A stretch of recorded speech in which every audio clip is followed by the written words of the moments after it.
Good morning everyone, welcome to my channel Tasu mini ব্লগে তোমাদেরকে জানাই অনেক অনেক স্বাগত।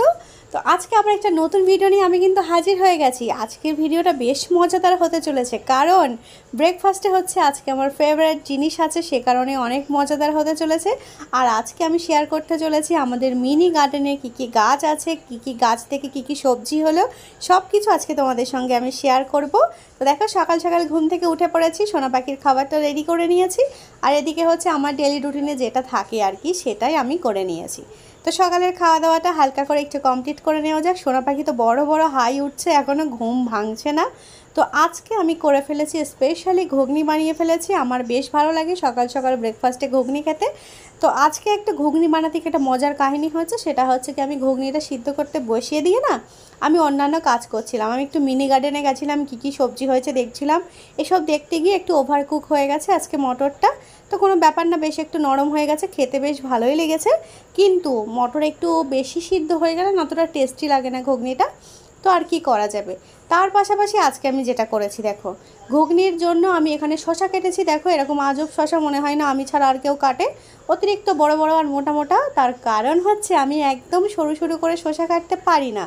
তো আমাকে শিখতে হবে, মনে হয় মেয়ের বিয়ের আগে আমি ঠিক শিখে যাব। কারণ যখন আমার জামাই আসবে তখন তো আর আমি এভাবে মোটা মোটা করে শসা কেটে খেতে দিতে পারবো না জামাইকে। তো আশা করছি যে জামাই আসার আগে আমি শিখবই, আমাকে শিখতে হবেই। তারপরে ভরে ভরে কাঁচা লঙ্কা আমি কুচি করে নিয়েছি। দেখো, বেশি বেশি করে কাঁচা লঙ্কা আর লেবু না দিলে কি জমে ঘুগনিটা। তো সুন্দর করে লেবু চেপে চেপে নিচ্ছি এখন। আর সোনা পাখির পাটিতে তো দেখছো শুধু শসা দিয়েছি, ওই পাটিতে আর কিছু পড়বে না, জাস্ট ওইটুকুই। তো এখানে দেখো শসা দেওয়া, লেবু, লঙ্কা সব কিছু কমপ্লিট হয়ে গেছে। তারপরে আসছে স্পেশালি চানাচুর। আসলে এরকম একটু ঝাল ঝাল চানাচুর না হলে ঘুগনি তো আমার কাছে ভালোই লাগবে না। তো এখানে দেখো ভরে ভরে আমি সব কিছু চানাচুর দিয়ে নিচ্ছি উপর থেকে।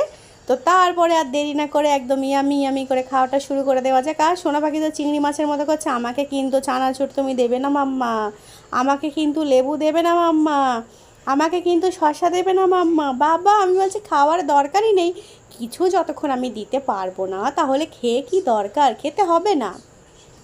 তো সোনার সঙ্গে আমি একটু মজা করছিলাম। তো দেখো সকালের খাওয়াটা হয়ে গেছে, এবার দেখো চলে এলাম মিনি গার্ডেনে। আসলে সব কিছু তোলা হয়ে গেছে, তারপর তোমাদের সঙ্গে আমি শেয়ার করতে চলে এসেছি। ওইদিকে ওই যে আমার মা বসে আছে, মা বসে বসে এখন মিনি গার্ডেনে কি কোথায় সব অনেক গাছ লাগিয়েছে সেগুলো এখন তুলছে। তো এখানে আছে উচ্ছে গাছ, পুঁইশাক গাছ, ভেন্ডি গাছ, বেগুন গাছ, টমেটো গাছ, মানে গাছের শেষ নেই।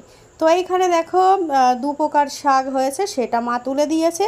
তারপরে হয়েছে আমাদের গাছে, আমাদের হাতে লাগানো গাছে হয়েছে ভেন্ডি, আসলে ঢ্যাঁড়স, এক এক সাইজের হয়েছে, মানে 4-5টা গাছ থেকে সবটা তুলে টোটাল এই হয়েছে। তো বেশি ভালোই হয়েছে, মানে নিজের মিনি গার্ডেন থেকে তুলে খাওয়ার মজাটাই আলাদা। সে মজাটা বুঝতে পেরেছি আমি সকালবেলায়, একদম এই মজা আমি আর কোনোদিনই নিতে চাই না গাইস। তো তারপরে দেখো দিয়ে দিলাম লবণ আর হলুদ, আর একটু কাঁচা লঙ্কা কুচি করে আমি দিয়ে দেবো। আর বেশ ঝাল ঝাল করে আজকে আমাদের গার্ডেনের ঢ্যাঁড়স আমি ভাজা করছি বেশ সুন্দর করে। আর আলুগুলো একদম সরু সরু করে কেটেছি। আলু কাটার সময় আমার আঙুল কী জানি এত সরু হয়ে যায়, কিন্তু আর কিছু কাটার সময় এরকম সরু হয় না কেন আমি বুঝতে পারি না। তো দেখো একটু ভালো করে নাড়াচাড়া করে নিচ্ছে। আর আজকে যেটা ভুল হয়ে গেছে সেটা হচ্ছে ঢ্যাঁড়সটা কাটার পরেই ধুয়েছি, সেই কারণে এত বেশি নাল নাল হয়ে গেছে ব্যাপারটা। তো আর কি করা যাবে, উপর থেকে দেখো আমি আবারও একটু হলুদের গুঁড়ো অ্যাড করে দিলাম, কারণ হলুদটা আমার কাছে একটু কম লাগছিল সে কারণে। তো এখন ঢ্যাঁড়স ভাজা চলবে, আমরা ঢ্যাঁড়স ভাজাটা করে নিই। তারপরে আছে নেক্সট আমাদের আজকে বানিয়ে নিচ্ছি মাছের ডিমের বড়া। উফ, মাছের ডিমের বড়া আমার কাছে গরম ভাতে বেশি ইয়াম্মি লাগে।